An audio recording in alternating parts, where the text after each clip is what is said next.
Good ஈவினிங்மா. So நம்ம என்ன பாடம் பார்த்துட்டு இருக்கோம் அப்படின்னா, அணுவின் குவாண்டம் இயக்கவியல் மாதிரி, that is quantum mechanical model of an atom பார்த்துட்டு இருக்கோம். இந்த பாடத்துல ஆட்டம்னா என்ன, ஷெல்னா என்ன, ஒரு ஆட்டம் மாடலும் எப்படி வந்தது அப்படிங்கறதா இந்த பாடத்துல கொடுத்துருக்காங்க. அதுல ஃபர்ஸ்ட் ஒரு கதை மாதிரி நான் உனக்கு அன்னைக்கு சொன்னேன் இன்ட்ரோடக்ஷன் கிளாஸ்ல. அட்டாமிக் மாடல் முதல் நிறைய பேர் வந்து ஒர்க் பண்ணாங்க. பட் ஒரு மாடலும் என்ன ஆயிடுது அப்படின்னா ஃபெயிலியர் ஆக ஆரம்பிச்சது சின்ன சின்ன காரணத்துக்காக. ஸோ ஃபர்ஸ்ட் வந்து புரோட்டான், நியூட்ரான் கண்டுபிடிக்கப்பட்டது. அதுக்கப்புறம் எலக்ட்ரான், அப்புறம் அந்த எலக்ட்ரான் ரிவால்வ் ஆகுதுன்னு கண்டுபிடிச்சாங்க. ஸோ இப்படி நிறைய சயின்டிஸ்ட் ஒர்க் பண்ணி இந்த மாடல்ஸ் எல்லாம் கொண்டு வந்தாங்க.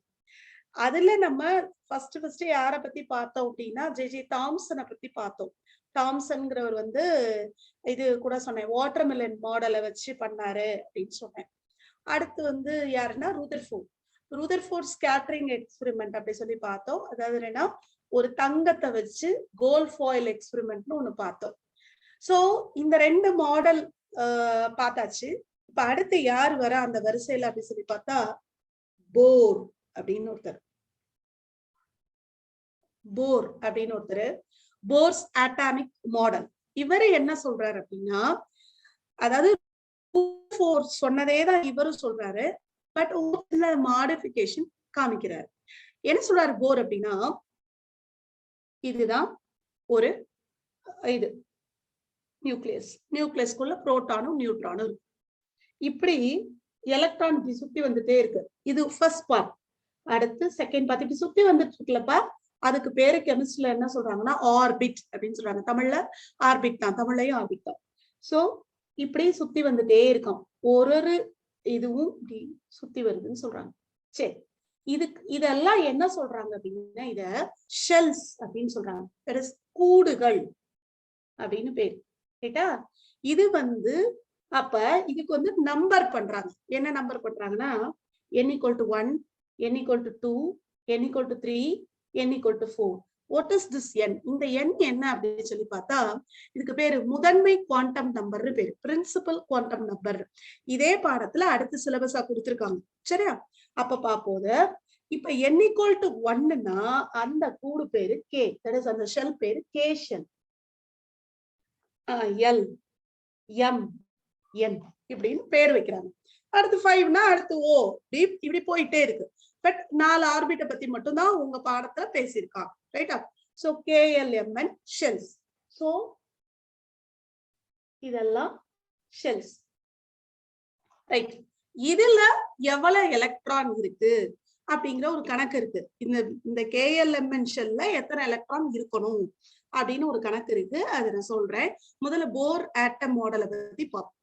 இவர் ஒரு 3 பாயிண்ட் சொல்றாரு. என்ன சொல்றாருன்னா, ஞாபகம் இருக்கணும் உங்களுக்கு, அதாவது என்ன, ரூதர்ஃபோர்ட் மாடலும் இதேதான், இப்படிதான் சுத்திட்டு இருக்கு. ஆனா இப்படி சுத்திட்டு இருக்கும் போது என்ன ஆகுது, இப்படி வந்துட்டே இருக்கிறது இப்படி உள்ள போய் ஆட்டம் ஸ்டெபிலிட்டியே இழந்துருது. ஏன்னா கொலாப்ஸ் ஆயிடும், அந்த ஆட்டமே கொலாப்ஸ் ஆயிடும். அப்ப இது தப்பு. இவர் என்ன சொல்றாரு, இது ஒரு ரிலே மாதிரி. இந்த கேம்ல நீ இதுதான் உன்னோட பெர்மிட்டட் வேல்யூ, இதுக்குள்ள நீ போய் சுத்தி வரணும் அப்படிங்கிற மாதிரி இந்த n = 1 வந்து இந்த இதுக்குள்ளதான் சுத்தணும். அப்ப பர்டிகுலர் ரீஜன்ல அதுக்கு அதாவது வரையறுக்கப்பட்ட அப்படின்னு ஒரு வார்த்தை சொல்றோம். அந்த இதுல இது என்ன ஆயிட்டே இருக்கு, சுத்தி வந்துட்டே இருக்கு. அப்புறம் இதுவும் சுத்துது. சோ தன்னோட இதுல அதது சுத்துறதுனால அதுக்கு வந்து ஆற்றலோ எதுவோ இழக்கப்படலைன்னு சொல்றாரு. அதாவது இதனுடைய எனர்ஜிய அது இழக்கலன்னு சொல்றாரு. இங்க என்ன பிரச்சனை வந்ததுன்னா, இப்படி சுத்தி வந்துட்டே இருந்தா அதோட எனர்ஜி இழந்து உள்ள போயிரும், நியூக்ளியஸே வந்து கொலாப்ஸ் ஆயிரும் சொல்றாரு. அதுக்குதான் இவர் ஆன்சர் பண்றாரு. இந்த மாதிரி ஒரு கொஸ்டின் எழுதும் போது இவர் ஆன்சர் பண்றாரு, இல்ல இதுக்கு ஒரு சர்டைன் பாத் இருக்கு, இந்த பாத்துல அதனுடைய பாதையில் சுற்றி வரும். அப்ப அப்படி சுற்றி வரும்போது ஆற்றலை இழக்கவோ ஏற்கவோ இருக்காது. அதாவது என்னது, நெய்தர் கெயின் நார் லாஸ், தன்கிட்ட கொடுக்கவும் இல்ல இது பண்ணவும் இல்லை அப்படின்னு சொல்றாரு. சரியா? அப்ப முதல் பாயிண்ட் வரையறுக்கப்பட்டது. 2வது பாயிண்ட், இந்த மாதிரி சுற்றி வரக்கூடிய எலக்ட்ரான்கள் தன்னோட இதுலதான் இருக்கு, இட்ஸ் ஓன் ஆர்பிட். இதுக்கு ஒரு எக்ஸாம்பிளா என்ன சொல்றாருன்னா, சோலார் சிஸ்டத்துல சன் நடுவுல இருக்கு, 9 பிளானட் சுத்தி வந்துட்டு இருக்கு, ஒன்னொன்னும் தன்னுடைய பாதையில தான் சுத்தி வந்துட்டு இருக்கு. சோ இதுக்கு ஈக்குவலா சொல்றாரு, அந்த மாதிரி அப்படின்னு சொல்றாரு. அப்புறம் மூணாவது பாயிண்ட், இத ஃபர்ஸ்ட் பாயிண்ட், ரெண்டாவது பாயிண்ட் சொல்லிட்டு ரைட். மூணாவது பாயிண்ட் இதுதான் முக்கியம். என்ன பாயிண்ட் அப்படின்னா, மூணாவது என்ன சொல்றாரு அப்படின்னா, எலக்ட்ரான் ஆற்றல் வரையறுக்கப்பட்ட மதிப்புகளை பெற்றிருக்கும். எலக்ட்ரான்கள் அணுக்கருவினை சுற்றி வர குறிப்பிட்ட ஆற்றலுடைய வட்டப்பாதைகள் நிலையான வட்டப்பாதைகள் என அழைக்கப்படும். அதான் நான் சொன்னேன், இந்த அப்படி சுத்தி வந்துட்டு இருக்கா, இதுக்கு பேரு ஸ்டேஷனரி ஆர்பிட் அப்படின்னு சொல்றோம். நிலையா உண்டு. சரி, ஃபர்ஸ்ட் 2 பாயிண்ட் படிச்சிட்டோம். இந்த மாதிரி சுத்தி வருது இல்லையா, அப்ப அதுக்கு என்ன ஏற்படும் அப்படின்னா, it has a momentum, that is கோண உந்தம் ஏற்படுது, ஆங்குலர் மொமெண்டம் ஏற்படுது. சோ உந்தம் அப்படின்னா நம்ம என்ன சொல்றோம்னா MVR அப்படின்னு சொல்லுவோம். MVR which is equal to NH/2π அப்படிங்கிற ஒரு ஈக்குவேஷன் டெரைவ் பண்றாங்க. இது என்னது மேடம் அப்படின்னா, இப்படி சுத்தி வந்துகிட்டு இருக்கும் போது it creates an angular momentum, அதாவது கோண உந்தத்தை அது ஏற்படுத்தி கொள்றது. அந்த ஏற்படுத்துற கோண உந்தம் எதுக்கு சமமா இருக்குன்னா NH/2π, H/2π. இந்த H ஆக்சுவலா இந்த N stands for 1 2 3 4 அந்த ஆர்பிட்டால பொறுத்து இருக்கு, ரைட்டா? H/2π, இந்த இன்டெகிரல் மல்டிபிள் ஆஃப் H/2π ஒரு வேல்யூவை இவர் நிர்ணயம் பண்றாரு. இதுக்கு ஈக்குவலா இருக்கும் இதனுடைய கோண உந்தம், ரைட்டா? அப்ப இந்த பை வேல்யூ நமக்கு தெரியும், H வேல்யூ நமக்கு தெரியும். Hங்கிறது பிசிக்ஸ்ல படிச்சிருப்போம், பிளாங்க்ஸ் கான்ஸ்டன்ட். எவ்வளவு வேல்யூ அப்படின்னா, இது ஒரு ஒன் வேர்டு பப்ளிக்ல எப்பயுமே கேட்பான், 6.626 into 10⁻−34. யூனிட் ரொம்ப முக்கியம், ஏன்னா யூனிட்டோட சேர்த்து படிச்சுக்கணும். அப்பதான் இந்த வேல்யூ எதுல எல்லாம் யூஸ் ஆகும் அப்படின்னா, நம்ம கணக்கு போடுறோம் பாத்தியா, அதுல இந்த H வந்து ரொம்ப யூஸ் ஆகும். So kilogram metre square per second. ஒரு தடவை H வேல்யூட யூனிட் மட்டும் கேட்டிருந்தோம், இது மட்டும் கேட்டிருந்தோம் ஒன்வேர்ல. சோ 6.626 into 10⁻−34 இது எதனுடைய வேல்யூ? H இன் மதிப்பு, பிளாங்க் மாறிலியின் மதிப்பு, ரைட்டா? இது சொல்றாரு, ரைட். இப்ப இது இந்த பாயிண்ட் ஆயிருச்சு. ஹலோ, என்னாச்சு?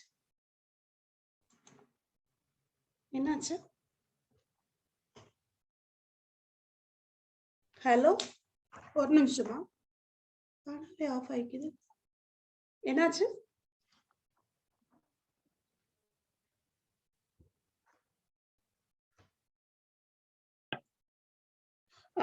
இப்ப ஹச்சோட மதிப்பு வந்து 6.626 into 10⁻−34. அதோட யூனிட் இதுதான், அலகு வந்து kilogram metre square per second. ஒரு தடவை இதை கொஸ்டின் பேப்பர்ல கேட்டிருந்தாங்க, மேலுமே நமக்கு தெரிஞ்சுக்கிறது நல்லது. ஏன் அப்படின்னா, ப்ராப்ளம் போடும் போது யூனிட்டை சேர்த்துதான் எழுதணும். காரணம் என்னன்னா, கீழே யூனிட் இருக்கும், அது ரெண்டும் என்ன ஆகும்னா அடியாகும். அதனால யூனிட் ரொம்ப முக்கியம், அலகு ரொம்ப முக்கியம். சோ அதை தெரிஞ்சுக்கணும், ரைட்டா? ரைட். இப்ப மூணாவது பாயிண்ட் என்ன சொல்றாரு அப்படின்னா, இப்ப நான் சொன்னேன் இப்படி ஒண்ணு இருக்கு, இப்படி சுத்தி வருது, இப்படி சுத்தி வருது, இப்படி சுத்தி வருதுன்னு சொன்னேன். இப்படி சுத்தி வந்துட்டு இருக்கும் போது இங்கேருந்து இங்க போனா, அதாவது n = 1 to 2 போனா எனர்ஜியோ இதுவோ இதாகாதான், எனது ஏற்புடையதா இருக்காதான். ஆனா it jumps from இங்கேருந்து இங்க, that is E4ல இருந்து E1க்கு வருதுன்னு வச்சுக்கோ. அங்கேருந்து எலக்ட்ரான் பாஸ் ஆகி வந்ததுன்னா it loses energy in the form of radiation. கதிரியக்க தன்மையா அது என்ன செய்யுமா, தன்னுடைய ஆற்றலை வெளியிடுமா. அதுக்கு ஒரு ஃபார்முலா கொடுத்திருக்காங்க. என்ன ஃபார்முலா அப்படின்னா, லைட் போட்டானை வச்சு கொடுத்திருப்பாங்க. அது எப்படி அப்படின்னா, இந்த எழுதுறேன், that is E2 - E1. அப்படி ரெண்டாவது ஆர்பிட்ல இருந்து ஃபர்ஸ்ட் ஆர்பிட்னு வச்சுக்கோ. அப்ப E2 - E1 which is equal to H nu. இது எப்படி வாசிக்கணும்? நியூன்னு வாசிக்கணும், NUW. ஏன்னா மியூன்னு ஒண்ணு இருக்கு, இது வேற இது வேற இது வேற, சரியா? சோ நியூ அப்படின்னு பேரு. ஆக்சுவலா இது வந்து ரொம்ப பிசிக்ஸ் டேர்ம்ஸ் தான், பிசிக்ஸ்ல இது நிறைய வரும். ஹச்ங்கிறது பிளாங்க் மாறிலி, நியூங்கிறது இதுக்கு பேர் என்னன்னா ஃப்ரீக்வன்சி, அலைவன் பேர், ஃப்ரீக்வன்சி அப்படின்னு பேர். ஒவ்வொன்றுக்கும் ஒவ்வொன்றும் மாறும், சரியா? சோ இதை வச்சு என்ன செய்வாங்க, ஃபார்முலா பார்ப்பாங்க, ஃபார்முலா வந்து டிரைவ் பண்ணுவாங்க. இப்ப பாரு, கொஞ்சம் இந்த ஈக்குவேஷனை மாத்திக்கிறோம். நம்ம எப்படி மாத்துறோம் அப்படின்னா, பாரு, நமக்கு நியூ மதிப்பு தான் வேணும் இல்லையா? அதனால H nu is equal to E2 - E1. So nu is equal to mu is equal to E2 minus E1 by H. இப்படி எழுது. அப்ப frequency கண்டுபிடிக்கணும்னா E2 minus E1 by H அப்படின்னு. இதை என்னன்னு கொடுத்திருப்பாங்கன்னா உங்களுக்கு டெல் ஈன்னு கொடுத்திருப்பாங்க. மேக்ஸ்ல ஒரு ஃபார்முலா நம்ம படிச்சிருப்போம். பொதுவா டெல்டா அப்படின்னாலே டிஃபரன்ஸ் அப்படின்னு படிச்சிருப்போம் இல்லையா, மைனஸ். ஸோ அதுபடி E2 minus E1 by H எழுதுறோம். ஓகேவா? இதுதான் போர் ஆட்டம் மாடலோட பாஸ்டுலேட்ஸ் பார்த்துட்டோம். அதாவது அணுமாதிரி கொள்கைகள் ஃபுல்லா பார்த்துட்டோம். 3 கொள்கை. 1 குவான்டைஸ், இன்னொன்னு அதோடைய பர்டிகுலர் ஆர்பிட்ல போயிட்டு வருது. 3வது இட் ஜம்ப்ஸ் ஃப்ரம் ஒரு ஹையர் லெவல்ல இருந்து லோ லெவலுக்கு ஜம்ப் ஆகி வந்தா இந்த மாதிரி அதனுடைய ஃப்ரீக்வன்சி இருக்கு. இதுதான் பாஸ்டுலேட்ஸ். ஓகே, தமிழ்ல சொல்றேன். வரையறுக்கப்பட்ட மதிப்பை பெற்றுள்ளது. ஆற்றல் எனது நிலையான ஆர்பிட்டால்களை பெற்றுள்ளது. ஆற்றல் ஒரு வடிவத்திலிருந்து இன்னொரு வடிவத்திற்கு தாவும் போது இல்ல போது அந்த இடத்துல இருந்து போகும்போது இந்த மாதிரி வேல்யூவை பெற்றிருக்கு. இதுதான் போரோட பாஸ்டுலேட்ஸ். சரி, அப்ப இது கரெக்டா ரைட்டா, இது ரைட்டு தானா அப்படின்னு பார்த்தா இவரும் சில தப்பு விட்டுருக்காரு. என்ன அப்படின்னா, இவருடைய கொள்கைகள் எல்லாமே யாருக்கு மட்டும்தான் அப்ளை ஆயிருக்கு அப்படின்னா ஹைட்ரஜன் மட்டும்தான். ஹைட்ரஜன் மாலிகுலுக்கு மட்டும்தான் இவருடைய கொள்கைகள். இவர் சொன்னார் இல்லையா, இந்த மாதிரி ரேடியேஷன் ஃபார்ம் ஆகும், இப்படி வரும் அப்படின்னு. ஹைட்ரஜன் அதை விட ஹைட்ரஜன் சொல்றதை விட 1 எலக்ட்ரான் ஸ்பீசிஸ்ன்னு சொல்றோம். அதாவது ஒற்றை எலக்ட்ரானை இருக்கக்கூடிய தனிமங்களுக்கு தான் இவரோடதே பொருந்தும். அது என்ன, ஒரு எலக்ட்ரானா என்ன, இதுக்கு ஒண்ணுதான் எலக்ட்ரான். அப்ப H2, அதே மாதிரி He+, அடுத்து Li2+, அடுத்து Be3+. சோ இந்த 4த்துக்கு மட்டும்தான் இவருடைய கொள்கை செல்லுபடியாகும். அப்ப மல்டி எலக்ட்ரான் ஸ்பீசிஸை வச்சிருக்கிறதுக்கு இவருடைய கொள்கை செல்லுபடி ஆகும். சோ அது என்னது, வரம்புகள், தட் இஸ் லிமிடேஷன். அப்ப இவர்கிட்டயும் என்ன இருக்கு, தப்பு இருக்கு. ஓகே, சோ பாஸ்டுலேட்ஸ் தனியா கேட்பாங்க, லிமிடேஷன்ஸ் தனியா கேட்பாங்க. அதுவும் இந்த பாயிண்ட் எக்ஸெப்ஷன் போட்டு கேட்பாங்க. அதாவது போர் பாஸ்டுலேட்லயே எது இதா இருக்கு, யாருக்கு மட்டும் செல்லுபடி ஆகும், ஒரு கண்டிஷன் அப்படின்னு கேட்டா இதை மட்டும் எழுதினாலே 2 மார்க் சொலையா விழுந்துடும். 1 எலக்ட்ரான் ஸ்பீசிஸ்க்கு மட்டும்தான் அவருடைய கொள்கை என்னாச்சு, பாஸ்டுலேட் சரியாச்சு அப்படின்னு. சோ லிமிடேஷன் சொல்லி பார்த்தா போர் ஆட்டம் மாடல்மா, புரிஞ்சுதாமா? இவ்வளவுதான் எழுதணும். புரிஞ்சுதா? புரிஞ்சுதா? இது ஆக்சுவலா ஒரு டிராபேக்னே சொல்லலாம், இது ஒரு வரம்புன்னு சொல்லலாம். இது எஸ், புரியுது. Very good, super. அப்புறம் சில டேர்ம்ஸ் எல்லாம் அவர் கொடுத்தாரு. என்ன கொடுத்திருக்காரு அப்படின்னா,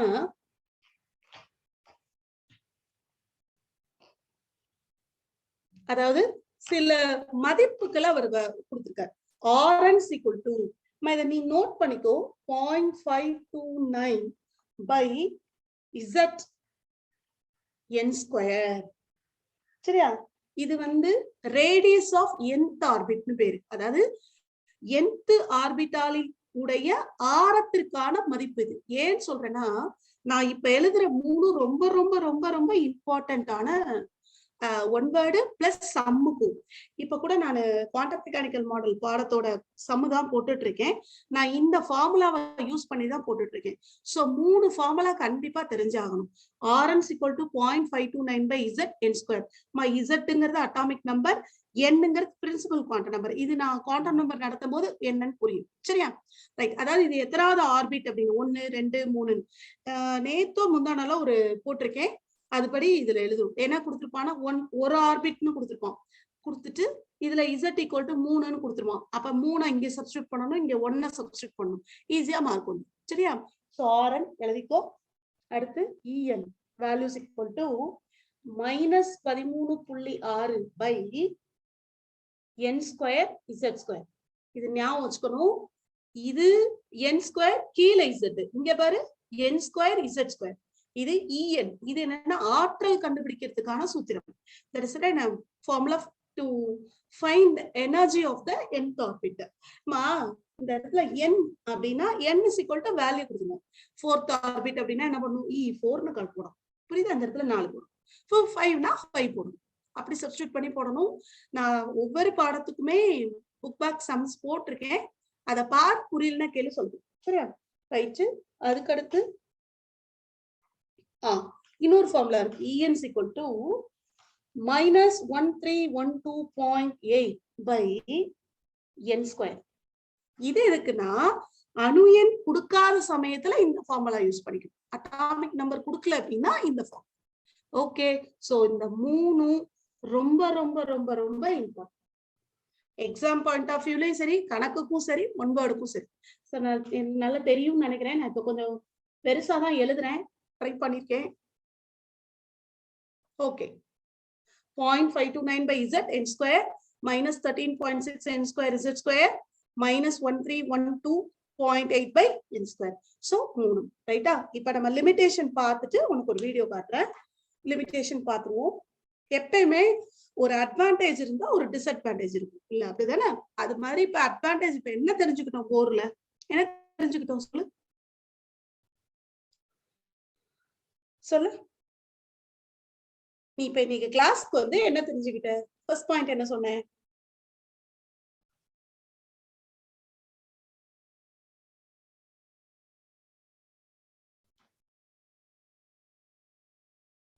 புரியுதாமா?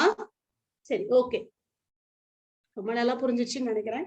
ரைட், இப்ப லிமிடேஷன், தட் இஸ் வரம்புகள். நம்மளே என்ன பண்ணிட்டோம்? தெரிஞ்சிச்சு. ஃபர்ஸ்ட் பாயிண்ட் என்ன? இது வந்து ஹைட்ரஜன், ஹீலியம், லித்தியம், Li+. இந்த மாதிரி ஒரு எலக்ட்ரானை கொண்ட தனிமங்களுக்கு மட்டும்தான் இது செல்லுபடி ஆகுது, மற்றதுக்கு செல்லுபடி ஆகல. இது ஒரு லிமிடேஷன். ரெண்டாவது லிமிடேஷன் அப்படின்னா ஸ்பெக்ட்ரல் லைனை பத்தி இது பேசவே இல்லை. ஸ்பெக்ட்ரல் லைன் அப்படின்னு ஒண்ணு இருக்கு, சரியா? அதுவும் எதுலனா in magnetic field, magnetic and field, சரியா? சோ அதாவது மின், மேக்னெட்னா காந்தம், எலக்ட்ரிக் அப்படின்னா மின். இந்த ரெண்டு இதுலயும் இந்த தனிமத்தோட ஸ்பெக்ட்ரல் சீரிஸ் அது வந்து எப்படி இருக்குங்கிறது இவர் வந்து சொல்லவே இல்லை, சரியா? So it is fails to explain. இவர் வந்து இதை வந்து விவரிக்கல. It fails to explain what about spectral line in magnetic and electric field அப்படின்னு. ஆக்சுவலாமா இது ஒரு 2 மார்க். இந்த லிமிடேஷன் ஒரு 2 மார்க் இருக்கு. இந்த மேக்னெட்டிக் ஃபீல்ட்னா என்ன எஃபெக்ட்னா ஜீமன் எஃபெக்ட்னு பேரு. இதுக்கு பேரு ஜீமன் விளைவு அப்படின்னு பேரு. காந்தத்துல வந்து அந்த ஸ்பெக்ட்ரல் லைன் வந்து எப்படி இருக்கும் அப்படிங்கிறது ஜீமன் விளைவு, ரைட்டா? அடுத்து எலக்ட்ரிக் ஃபீல்டு, இதுக்கு பேரு என்ன அப்படின்னா ஸ்டார்க் எஃபெக்ட் பேரு. ரெண்டு பேரும் சயின்டிஸ்ட் தான். ஜீமன் மேக்னெட்டிக்னா ஜீமன், அடுத்து எலக்ட்ரிக்ல ஸ்டார்க் எஃபெக்ட். ஸ்ரீநாத் ஒரு பையன் வெயிட்டிங் ரூம்ல இருக்கு. ஸ்ரீநாத், ஸ்ரீநாத் எடுங்க மேம், எடுங்க. Okay, right. அப்ப spectral line in magnetic field and electric field. So இது ஒரு 2 மார்க்ல கண்டிப்பா கேட்பேன். எப்படி கேட்பானா what is Zeeman effect and what is Stark effect அப்படின்னு கேட்பான். ஓகேவா? சோ அப்ப இத பத்தி சொல்லல. First point hydrogen helium. அடுத்து இத பத்தி சொல்லல. மூணாவது பாயிண்ட் என்னவா இருக்கும்? நீ யோசிச்சியா? என்னவா இருக்கும் தெரியுமா? ஆக்சுவலா அவர் என்ன சொன்னாரு? ஒரு இலை இப்படி சுத்திட்டே இருக்குன்னு சொல்றாரு. ஃபிக்ஸட் சுத்தி வந்துட்டு இருக்கு இப்படி சொல்றாருல, இப்படி சொல்றாரு. ஏன் அப்படி சுத்தி வருது? சுத்தி வரணும். இப்ப ஒரு கேள்வி வருதுல்ல, அவர் வந்து ரூதர்ஃபோர்டு இதை எக்ஸ்பிளைன் பண்ணல. இவர் சுத்தி ஒரு ஆர்பிட் இந்த இதுக்குள்ளதான் இது சுத்தி வருதுன்னு சொல்றாருல, ஆனா அது எப்படி சுத்தி வருதுங்கிறத சொல்லலையா. அதாவது என்னன்னா why electron is restricted to revolve around the nucleus in a fixed orbit. அதாவது ஒரு செப்டேன் ஆர்பிட்குள்ளேயே சுத்தணும்னு என்ன நியாயம் இருக்கு? சோ என்ன இருக்குங்கிறத இவர் சொல்லல, இவர் பதில் அளிக்கல, சரியா? சோ அப்ப என்ன ஆகுதுன்னா ஆட்டம் மாடல் என்ன ஆகுதுன்னா அடுத்த நிலைக்கு போகுது. இவருக்கு அப்புறம் குவாண்டம் மெக்கானிக், அதுதான் இந்த பாடத்தோட இது. குவாண்டம் அப்படிங்கிற கொள்கையை வச்சு எக்ஸ்பிளைன் பண்றாங்க. நிறைய பேர் வருவாங்க, ஸ்க்ராடிஞ்சர், ஹீசன்பர்க், இன்னும் நிறைய பேர், டி ப்ராக்லி, இப்படி நிறைய பேர் வருவாங்க. சோ அவங்க வந்து எக்ஸ்பிளைன் பண்றாங்க. எப்படி வந்து இது நடக்கும் அப்படிங்கறத எக்ஸ்பிளைன் பண்றாங்க. சரியா? சோ இன்னைக்கு நம்ம பார்த்தது today session assumptions of Bohr atom model, limitations of Bohr atom model. அதுல ஒரு 3 ஒன் வேர்டு, ஒரு 2 மார்க், ஒரு ஆக்சுவலா மொத்தமா 5 மார்க். அதுல ஸ்டார்க் எஃபெக்ட்னா என்ன, ஜீமன் எஃபெக்ட்னா என்னங்கிறது 3 மார்க் 2 மார்க்ல வரும். சோ ஒரு கிட்டத்தட்ட ஒரு 10 மார்க்குக்கு இந்த பாடத்துல நம்ம படிச்சுட்டோம். எந்த கொஸ்டின் பேப்பரை எடுத்து பார்த்தாலும் போர் ஆட்டம் மாடல் இல்லாம கொஸ்டின் பேப்பர் வராது. எழுதி வச்சுக்கோ. இந்த வருஷம் பப்ளிக்ல போர் ஆட்டம் மாடல் கண்டிப்பா வரும். சோ அதனால ஈஸி பிளஸ் புரிஞ்சு எழுதணும், படிக்கவும் செய்யும். சரியா? ரைட். இப்போ ஒரு வீடியோ காட்டுறேன். இதே போர் ஆட்டம் மாடல் தான். ரூதர்ஃபோர்டுக்கும் போருக்கும் என்ன இருக்கு அப்படின்னு அன்னைக்கே காமிச்சோமா, இருந்தாலும் காமிக்கிறேன் பாரு. திரும்ப நம்ம அதுக்கடுத்து வேற பார்ப்போம். நேரம் இருந்தா வேற.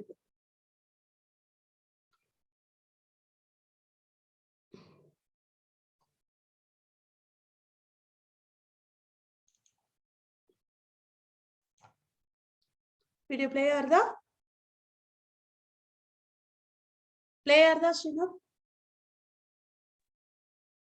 வீடியோ பாக்குறீங்களாப்பா? ஹலோ, வீடியோ பிளே ஆகுதா? பிளே ஆகுது. சரி. Niels Bohr இவர்தான் had helped to overcome the problem in Rutherford model of an atom.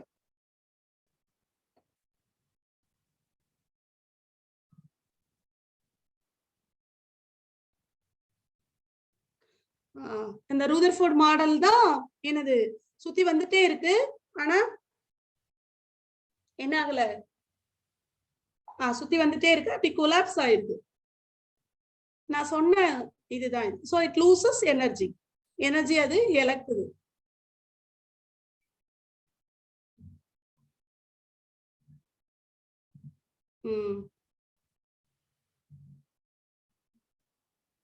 So யார் வரா? நீல்ஸ் போர் வராரு. இப்ப பாரு, போர் வந்து அதுக்கு ஒரு வரையறுக்கப்பட்ட இதை கொடுத்துட்டாரு. அது energy of the electron remains fixed, அதுல பிக்ஸ் பண்ணிட்டாரு. சோ அப்ப அதுக்குள்ளேயேதான் அது என்ன ஆயிட்டே வருது, சுத்தி வந்துகிட்டே இருக்கு. ஆக்சுவலா இதுதான் ஒரு டிராபேக்கும். ஏன் அதுக்குள்ளேயே சுத்தி வரணும் அப்படிங்கிற ஆன்சர் வந்து அவர் பண்ணல. சரியா? with fixed energy are known as discrete orbit or energy levels. ஆற்றல் மட்டங்கள்னு பேரு. இப்ப நான் சொன்னேன் இல்லையா, இப்படி சுத்தி வந்தது. ஃபர்ஸ்ட் ஷெல் பாரு K, அடுத்த ஷெல் L, அடுத்த ஷெல் M, அடுத்த ஷெல் N. இது நான் பாட ஆரம்பிக்கும் போதே சொன்னேன். சோ ரெண்டு கம்பேர் பண்ணிருக்காங்க, ரூதர்ஃபோர்டையும் போரையும்.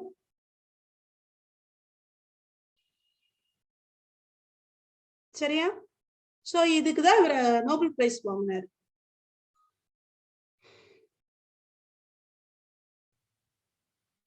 Fixed orbit, fixed energy. Okay, right.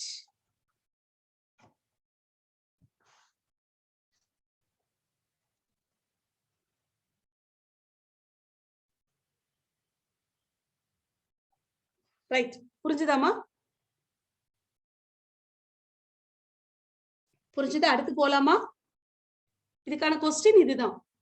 What are the postulates of Bohr atom model and what are the limitations of Bohr atom model? அதாவது போர் அணுமாதிரியின் கொள்கைகள் மற்றும் வரம்புகளை எழுதுக அப்படின்னு கேட்பான். சரியா? ஓகே, அடுத்து போலாமா? இன்னும் இருக்கு, ஒரு 5 நிமிஷம் இருக்கு. இன்னும் ஒரு கான்செப்ட் பாத்துருவோம். பார்த்துட்டு நான் திருக்குறள் சொல்றேன். எஸ் நவனீத், இப்பதான் வந்தியோ? ஏன் லேட்டு? ஏமா லேட்டு? அதே போல உன்னை ரொம்ப நாள் ஆச்சு என்ன நீ கிளாஸ்க்கு வந்து?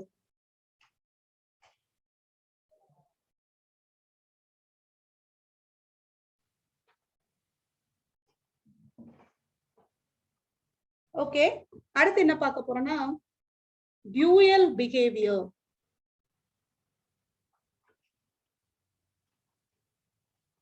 Dual behaviour of an atom அப்படின்னு ஒண்ணு பார்க்க போறோம். அப்ப ஒரு அணுக்கு வந்து ஏதோ டியூயல், பொதுவா டியூயல்னா என்னது, டுவாலிட்டி அப்படின்னு சொல்லுவோம், இரண்டுன்னு அர்த்தம். ரைட்டா? அப்ப ஏதோ டபுள் அப்படின்னு அர்த்தம். ரைட்டா? அப்ப அந்த கான்செப்ட்ல இது ஏதோ ஒரு ஒன்ன சொல்ல போறாங்க. என்ன சொல்றாங்க அப்படின்னா ஒரு அணு வந்து துகள் மற்றும் அலையாக செயல்படுகிறதுங்கிறான்.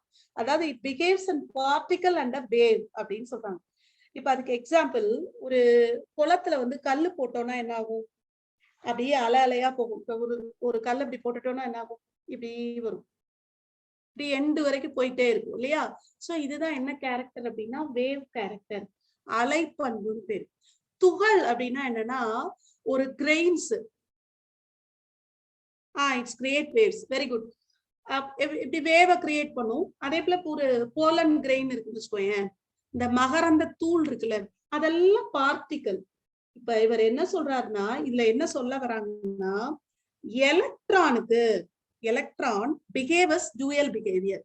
எலக்ட்ரான் வேவாவும் செயல்படுதான், பார்ட்டிகலாவும் செயல்படுதான்.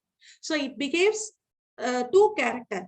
One is wave and particle. அது எப்படி அப்படிங்கறத சொல்றதுதான் dual behavior of an atom அப்படின்னு சொல்றாங்க. சரியா? இத வச்சு இதை யார் சொல்றாருன்னா அதாவது பருப்பொருட்களின் ஈரியல்பு தன்மை. இதுக்கு பேரு ஈரியல்பு தன்மைன்னு பேரு. இந்த ஈரியல்பு தன்மையில இது வந்து துகள், இது வந்து அலை, ரெண்டுமே இருக்கு அப்படின்னு சொல்றாரு. இதுக்கு இதை யாரு இது பண்றாங்க அப்படின்னா டி ப்ரோக்லி அப்படிங்கிற ஒருத்தர் வந்து இத வந்து பண்றாரு. இவர் என்ன சொல்றாரு அப்படின்னா எப்படி இதை எதோட ஒப்பிடுறாருன்னா இந்த எலக்ட்ரான லைட்டோட ஒப்பிடுறாரு. லைட், ஒளி, அதோட ஒப்பிடுறாரு. ஒப்பிட்டு எப்படி லைட்டுக்கு ரெண்டு பிஹேவியர் இருக்கோ, இருக்குதானே, ரெண்டு பிஹேவியர் இருக்கு. லைட்டுக்கு வேவும் உண்டு, பார்ட்டிகளும் உண்டு. அந்த மாதிரி எலக்ட்ரானுக்கு உண்டுன்னு சொல்றாரு. அது எப்படி அப்படின்னா இந்த லைட்டை எதை வச்சு சொல்றாருன்னா போட்டான்னு ஒண்ணு இருக்கு லைட்ல. அந்த போட்டான்ஸ் வச்சு எக்ஸ்பிளைன் பண்ணிருப்பாங்க. ஐன்ஸ்டீன் மாஸ் எனர்ஜி ரிலேஷன் அப்படின்னு பிசிக்ஸ்ல வருது. ஆக்சுவலா பிசிக்ஸ்ல லைட் லெசன்ல இது வரும். சரியா? சோ இத வந்து அவரு திருச்சிட்டா எடுத்துக்கிறார். எடுத்து இந்த டி ப்ரோக்லி என்ன செய்யறாரு, எப்படி லைட் வந்து போட்டான்ஸை யூஸ் பண்ணி நீங்க டூயல்னு சொல்றீங்களோ அது மாதிரி எலக்ட்ரானும் டூயல் தான் அப்படின்னு சொல்றாரு. அதுக்கு வந்து ரெண்டு ஈக்குவேஷனை எடுத்து அதுக்கு ஒரு அதனுடைய இப்ப சொல்றாரு அப்படின்னா அதுக்கு ஒரு எவிடன்ஸ் வேணும்ல, ஒரு அத்தாட்சி. அதுக்கு என்ன செய்யறாருன்னா ஒரு ஹி டிரைவ்ட் ஈக்குவேஷன், ஒரு ஈக்குவேஷனை டிரைவ் பண்ணி இதுக்கு லாம்டா மதிப்பு பாக்குறோம். டி ப்ரோக்லி இதுக்கு பேரு வேவ் லென்த். இந்த வேவ் லென்த்துக்கு ஒரு என்ன செய்யறாருன்னா ஒரு ஒரு வேல்யூ வந்து டிரைவ் பண்றாரு. அது எப்படி அப்படிங்கறத பார்க்க போறோம். டி ப்ரோக்லி ஈக்குவேஷன் அப்படின்னு கேட்பாங்க. இதை மட்டும் பார்த்துட்டு நீ கிளாஸ் முடிச்சுக்கலாம். கவனி.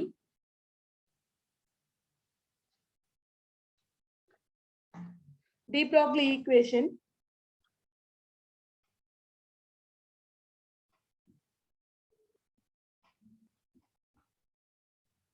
Right. Lambda is, lambda is equal to h by mv. ஆமா, அதுதான் எப்படி வந்ததுன்னு சொல்ல போறோம். கரெக்ட், நீ சொல்றது right. D Broglie equation is lambda is equal to h by mv. இத டிரைவ் பண்ணிருக்காருல, அது எப்படி எதை வச்சு டிரைவ் பண்ணாரு நான் சொல்லுறேன். Correct, very good. ரொம்ப சந்தோஷமா இருக்குமா? யாராவது அதாவது ஸ்டூடெண்ட் பேசினாதான் நல்லா இருக்கும். அதனாலதான் நவனித்னா நான் பேசுன்னு சொன்னேன், வேற ஒண்ணும் இல்லை. சரியா? ஏன்னா உனக்கு புரிஞ்சுதா புரியலையாங்கிறது நான் நேர்ல பார்க்கல. அப்படிங்கும்போது நீ பேசுறத வச்சுதான் எனக்கு நல்லா இருக்கும். சரியா? E is equal to h nu அப்படின்னு ஒரு ஈக்குவேஷன். இது எதுல இருந்து வருதுன்னா பிளான்க்ஸ் குவாண்டம் தியரி அப்படின்னு தெரியுமா? இது எல்லாமே கொஞ்சம் பிசிக்ஸ் பேஸ்டு இதுதான் இது. So E is equal to h nu. இது வந்து ஒன்னாவது ஈக்குவேஷன் வச்சுக்கோ. ரைட்டா? அடுத்து இது எல்லாருக்குமே தெரியும், சின்ன 11th 12th கெமிஸ்ட்ரி படிக்கிற எல்லாருக்கும் தெரியும், ஐன்ஸ்டீன் மாஸ் எனர்ஜி ரிலேஷன். இதுக்கு ஒரு 2.5 பக்கமாவது நம்ம எழுதியிருப்போம். E is equal to mc square.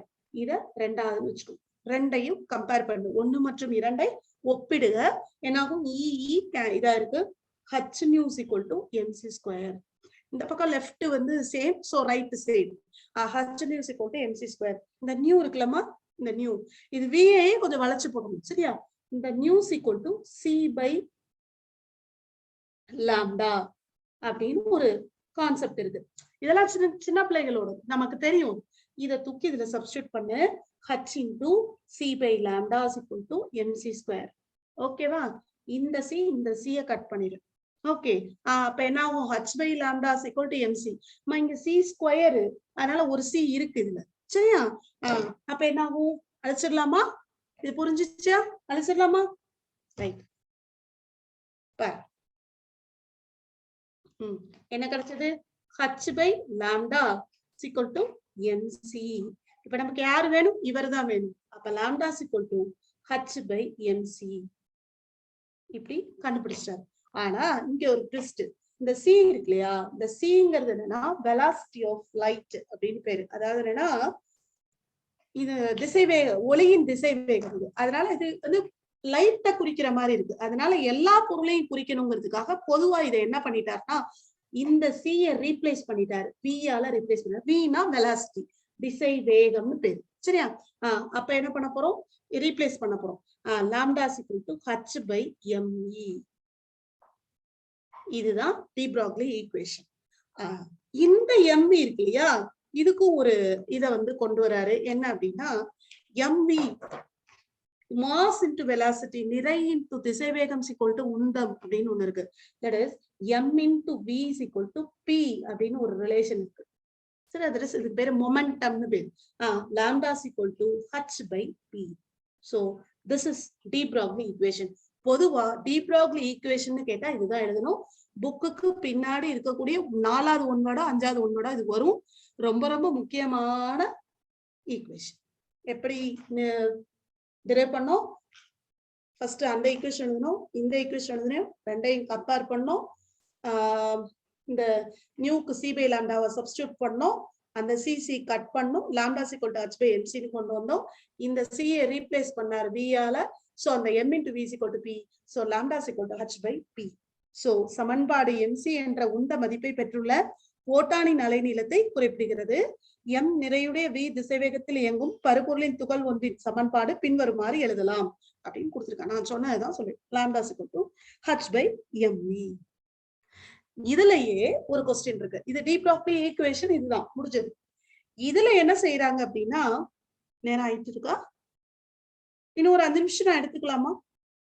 இதோட சிக்னிபிகண்டே முடிச்சா இன்னைக்கு கிளாஸ் முடிஞ்சிடும். எடுத்துக்கலாமா?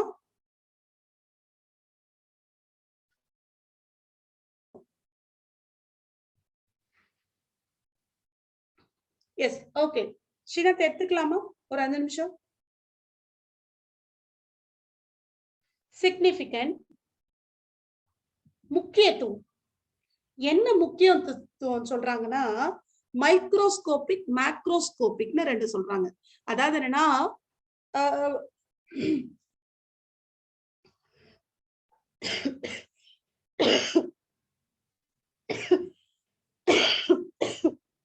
நுண்துகள், பெரிய துகள்னு சொல்றோம். இது 2ஆ பிரிக்கிறோம். மைக்ரோ, மேக்ரோன்னு பிரிக்கிறோம். நுண்துகள்னா மைக்ரோ, பெரிய துகள் அதாவது நுண்துகளா இருக்கக்கூடியதுக்கு இந்த அலைநீளம் எப்படி இருக்கு, அதே போல பெரிய துகளா இருக்கிறதுக்கு அலைநீளம் எப்படி இருக்குன்னு சொல்லி ஒரு அயன் பாலையும் ஒரு என்னது அயன் பாலையும் இன்னொன்னு ஒன்னத்தை கம்பேர் பண்ணுவாரு. கம்பேர் பண்ணி பார்த்து ரெண்டுத்துக்கும் அயன் பாலையும் எலக்ட்ரானையும் கம்பேர் பண்ணி பாக்குறாரு.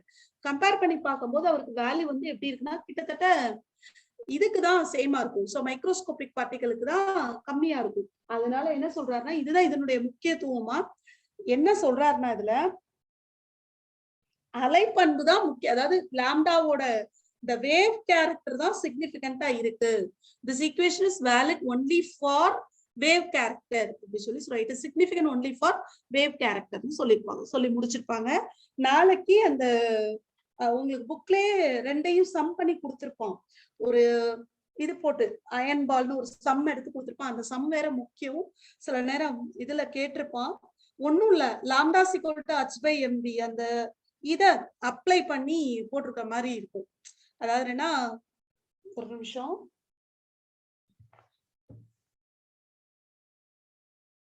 இப்ப இப்படி இருக்கும். Lambda equal to h by mv. இதுதான் அந்த அயன் பால் அதோடதும். அதுக்கடுத்து என்ன கொடுத்திருப்பானா ஒரு எலக்ட்ரான். இப்ப நம்ம பாத்திரலாம் ஒரு நிமிஷம். அயன் பால்க்கு முத பார்க்க போறோம், இரும்பு பந்துக்கு. சரியா? அயன் பால். பாரு, இது வேல்யூ எவ்வளவு சொன்னேன்? 6.626 into 10⁻⁻34 என்ன சொல்லிருக்கேன்? Kilogram metre square per second by M வந்து கொடுத்திருக்காமா. இது வந்து புக்ல கணக்கு கொடுத்திருக்கோம். சரியா? 6.626 into 10 மீட்டர் பெர் செகண்ட் கொடுத்துருக்கோம். ஸோ இதுல இதெல்லாம் அடியாயிரும். இதுவும் கிலோகிராம் தான். இந்த கிலோகிராம் அடியாயிரும். இந்த மீட்டர் ஸ்கொயர் இந்த மீட்டர் ஸ்கொயர். ஸோ இங்க ஒரு மீட்டர் மட்டும் இருக்கும், கீழே எல்லாமே அடியாயிரும். இது என்ன ஆகுது அப்படின்னா 6.62 இதுவும் அடியாயிரும். அப்ப இந்த 10⁻−34 இருக்கா மேல, 10⁻−34 கீழே 10 இருக்கு, இத மேல கொண்டு போகும். அப்ப என்ன ஆகும்? 10⁻−35. ஸோ ஆன்சர் வந்து லாம்டா ஃபார் அயன் பால், அதாவது அயன் இரும்பு பந்தோட அலைநீளம் வந்து 10⁻−35 கிடைச்சிருக்கு. இதே மாதிரி எலக்ட்ரானுக்கு போட போறோம். பாரு, அதுவும் கொடுத்திருக்கான். லாம்டா = h/mv 6.626 10⁻−34 பை என்ன கொடுத்திருக்காங்கன்னா எலக்ட்ரானோட மாஸ். இது வந்து மனப்பாடமா தெரிஞ்சிருக்கணும். 9.11 into 10⁻−31 கிலோகிராம். இங்க எப்பயுமே யூனிட் எழுதணும்னு சொல்லியிருக்கேன், மீட்டர் ஸ்கொயர் பெர் செகண்ட். சரியா? இன்டு எவ்வளவு கொடுத்திருக்காங்கன்னா 72.73 மீட்டர் பெர் செகண்ட். சரியா? எல்லாமே அடியாயிரும், மீட்டர் மட்டும் இருக்கும். இந்த இருக்கு இல்லையா, அந்த 9.11 இன்டு இந்த 72.73 இருக்குல்ல, இது ரெண்டையும் பெருக்குனா எவ்வளவு ஆகுமோ 6.626 பை எவ்வளவு கிடைக்குதுன்னா 662.6 கிடைக்குது. ரைட்டா? மேல என்ன இருக்கு? 10⁻−34 இருக்கு, கீழே இங்க ஒரு -31 இருக்கு. இது மேல போனா என்ன ஆகும்? -3 ஆகும். சோ 10⁻−3. இது அடிச்ச எவ்வளவுனா 1/100 அர்த்தம். அப்ப இது ஒரு 10 1/100. So 10 square. அப்ப இது என்ன ஆகும்? மேல போகும். இன்டு 10⁻−3. அப்ப 10⁻−5 வரும். சரியா? அது எவ்வளவு வந்தது ஞாபகம் இருக்கா? 10⁻−35. இதுல எது சின்னது? எது சின்னது? 10⁻−35 10⁻−5 இதுதான் சின்னது. ஓகே. எலக்ட்ரான் சின்னது இல்ல. எலக்ட்ரான் 10⁻−5 கிடைச்சிருக்கு எலக்ட்ரானுக்கு. அயன் பாலுக்கு தான் 10⁻−35.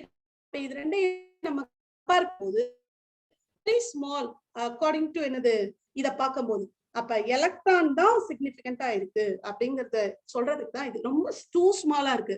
டூ ஸ்மாலா இருந்தாலே அது என்ன ஆயிரும்? நம்ம நெக்லிஜிபிள் பண்ணிடுவோம் இல்லையா? ரொம்ப ரொம்ப ஸ்மால் இது. ரைட்டா? சோ அப்ப இது ரெண்டையும் பார்க்கும்போது இதுதான் இது வருது. சோ அப்ப நம்ம கண்டுபிடிச்ச எலக்ட்ரானோட டியூவல் கேரக்டர் இதுக்குதான் இருக்கு. இம்மா உனக்கு சொல்றது புரியுதான்னு தெரியல.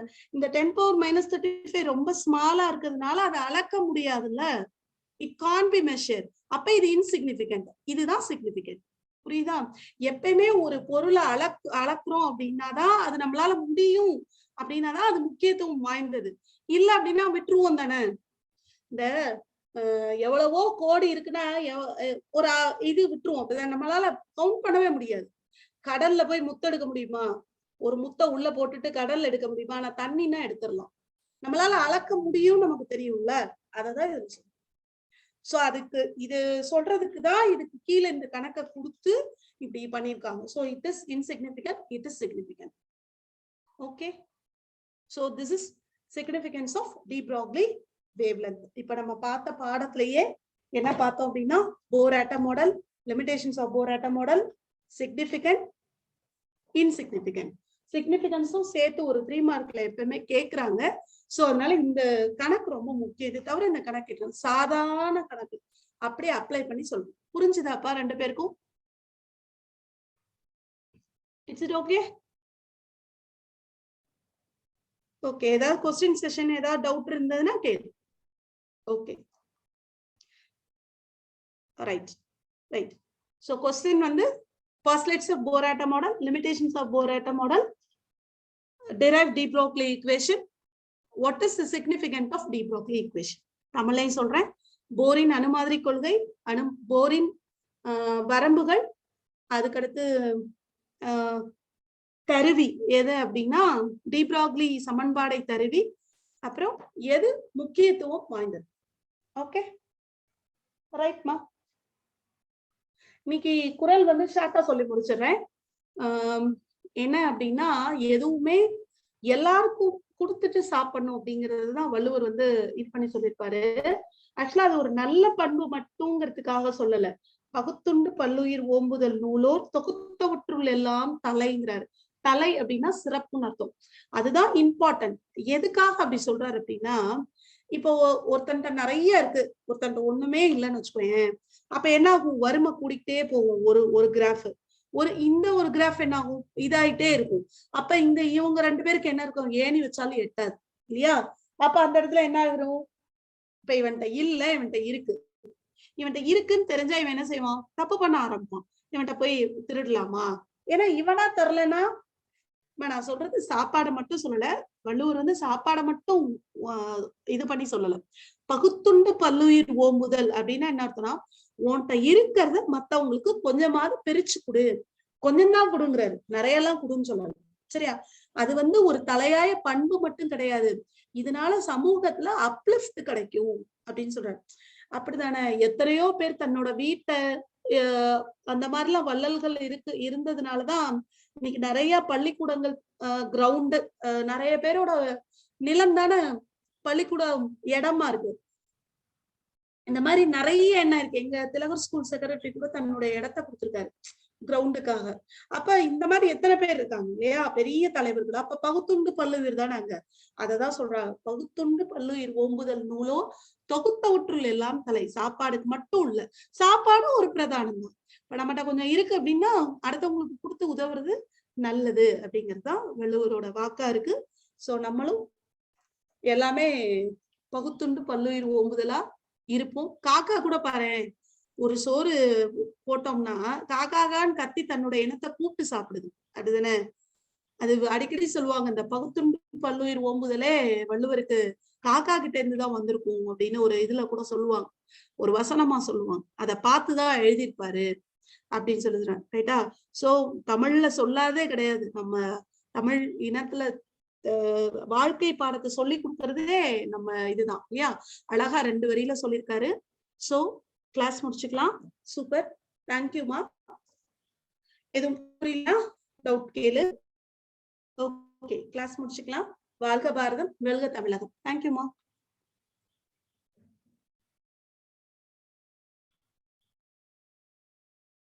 Hello Srinath.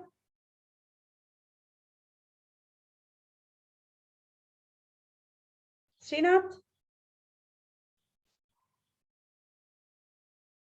Yeah, end the class. End the class. Hello.